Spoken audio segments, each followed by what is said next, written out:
The MP3 player has kind of revolutionized how people use music, how they store music, and how they operationalize music in their everyday lives. So it's extended the use of music in people's everyday life, enabling them to control their environment and their daily activities.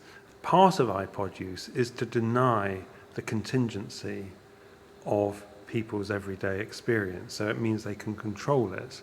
But in reality, the world is still beyond them. The auditory world is a very powerful world. So it means that, in fact, the way that they feel towards their environment is coloured by the sound that's being pumped into their ears. So, they will be seeing the world as an image of their own desire. If they're moving through a city, for example, they're experiencing that city through their own private soundscape.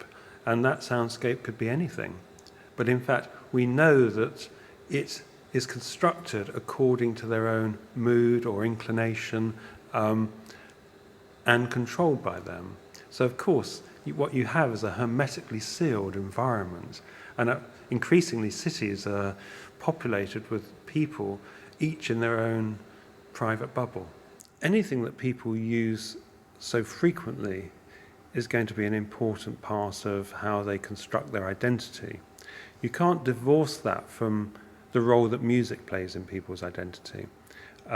So to the extent that people can take their whole music collections with them wherever they go, this means that they have a kind of pocket on their identity that's with them all the time, a kind of mobile companion, if you like, that enables them to enact who they think they are. When you look at iPod users, they often listen to music at least twice as much as they had done previously. So you see that the role that music plays in how they perceive themselves, how they look at other people, how they construct their own sense of narrative as they move through their day, is increasingly informed by the choice of their own personalized music. The Between the Ears film project is an excellent attempt to try to capture the importance of the iPod globally, so as to construct a kind of global narrative and try to bring them together to see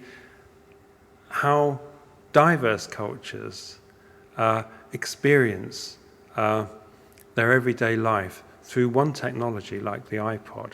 So it tells us both about the iPod itself, but it also uses the iPod as a prism through which to understand a kind of a global phenomenon and then relate that global phenomenon to people's everyday lives. So I think it's an excellent project.